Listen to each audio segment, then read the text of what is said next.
Hello, and welcome to another episode of Glorious Life on Wheels. Last week, I interviewed a woman by the name of T.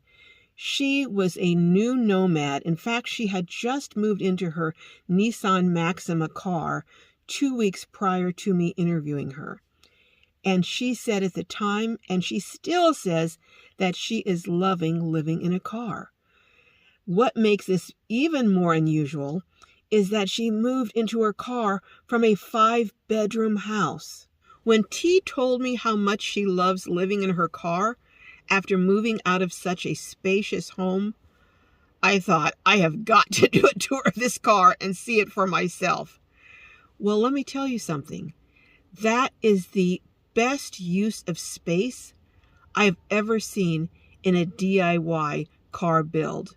Now, I did a tour of a smart car that someone is living in, a lovely lady named Kay, and I thought that was a great build.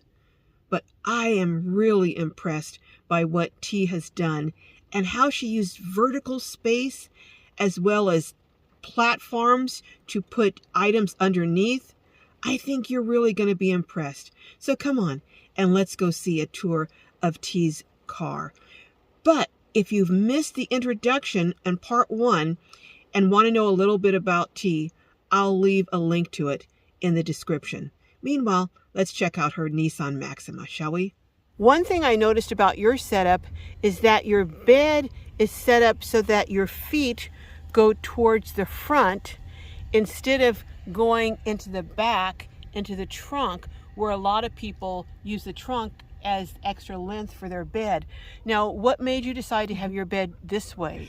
Right, so I did try that first. Like I said earlier, I was copying Autumn's build in her Altima, and she starts her head here and goes that way.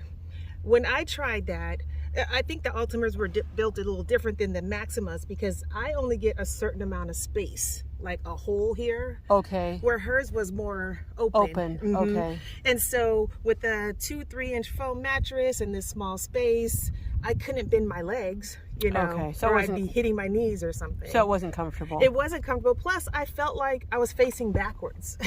You know, like laying this way, it just didn't feel right to me in my spirit. So, but so this works for you. Now, how did you take your seat out? Yes, I took out the passenger seat and obviously the whole back seat. Okay. And what is this resting on? So this is resting on, first of all, some foam mattress. I think this is maybe 1.5 to 2 inches. This looks like it's maybe 3 inches. Really? Okay. Two to 3 inches. Okay. I tried to get as thin as possible because I needed as much headroom as possible. Right. And then that's sitting on top of 3/4 inch plywood that I covered. So there's no jagged edges or things to tear your clothes or anything. Nope. And you have this goes all the way forward. Yes. So this.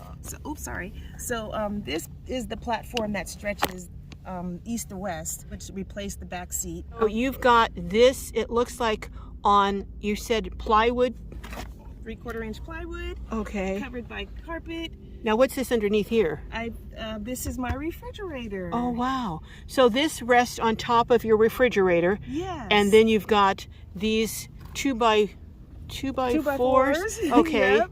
That are holding. Can you put this down? We'll look at this.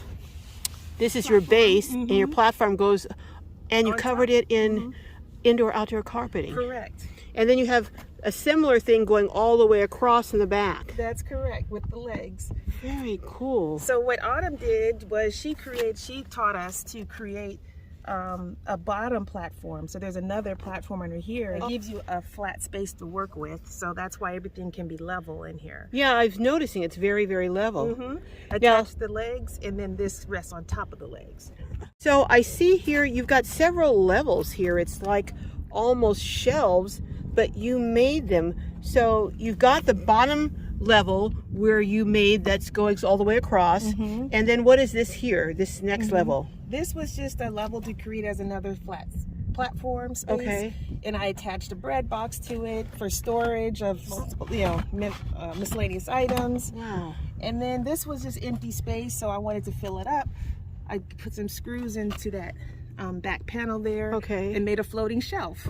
Wow. So and then you've got even another shelf up here. Another shelf. You can't press on too hard, but yeah, so you put light things, yeah, lighter things up there. So you're using not only your horizontal space, you're using your vertical space. Yes. Oh, wow. As much as possible without feeling too enclosed. Right. And you've got this on one side, but you've got your whole space on the other side, so you're not, you know, crammed in. Correct. So now let me ask you this: how do you use the bathroom?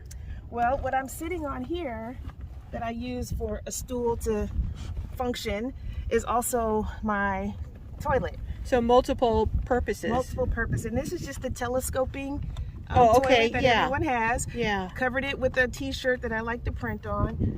Put a stool cushion on it, and that's where I hold my pee jug and any other toilet bathroom paraphernalia stored inside. Oh my goodness. And then I see your window covers are so colorful and beautiful, just like your toilet cover.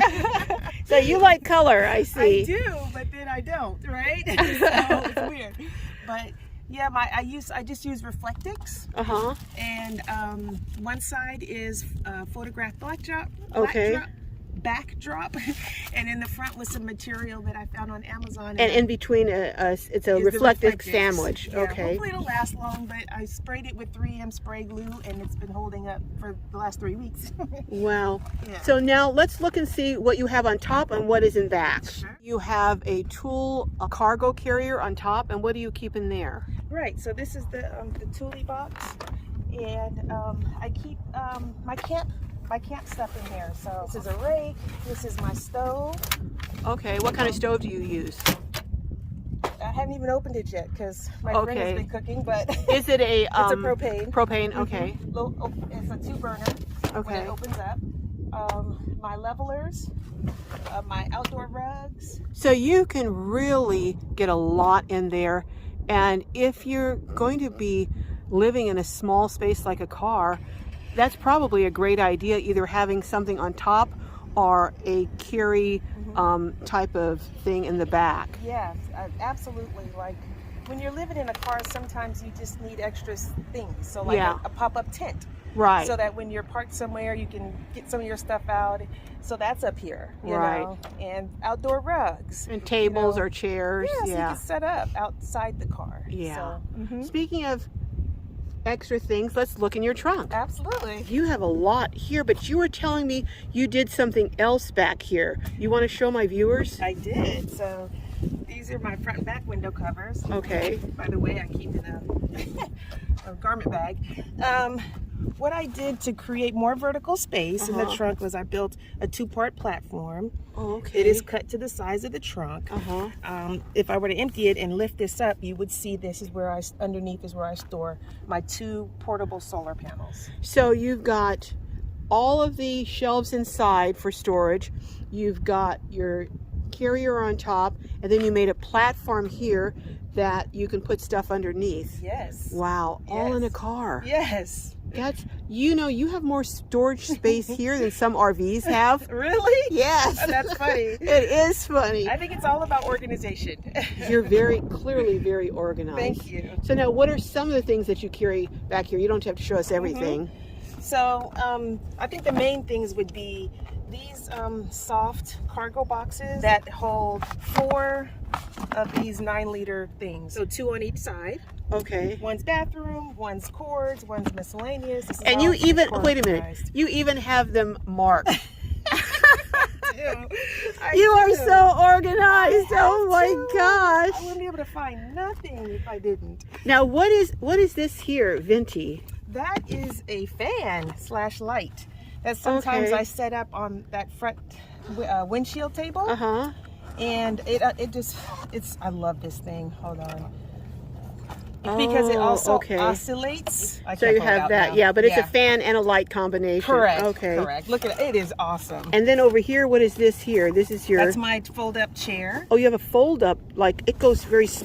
This is very small. What kind is that? This is a T. I don't know how to pronounce it. Arctic or something. Tech. But it folds down really, really small. I just got this and I love it. So the legs pop up, the back pops up like this. Wow. And boom. How much did that cost? Was it very expensive? I think this one was kind of up there. Okay. Yeah. All right. But that's very cool because it goes down to practically nothing, and you can put it in a backpack if you were hiking. Correct. You know. All right. Well, T, for someone who is your first time out and your first build, this is unbelievable. Thank you. Oh my gosh. Thank you. I can't wait to see what your next build is going to be if you did this with a car, a Maxima. I can't imagine what you're going to do next time. Me either. So you know what? We're going to catch you down the road, and stay tuned, folks, because T is going to be part of a panel I'm going to be doing that's going to talk about some of the challenges being on the road. You as a newbie, and someone else will be talking about it as someone who's been doing it for quite a while. Yes. All right. Well, the wind's picking up, so we're going to head on out of here. Thank you, T, and we will catch you down the road. Thank you. All right. Bye-bye.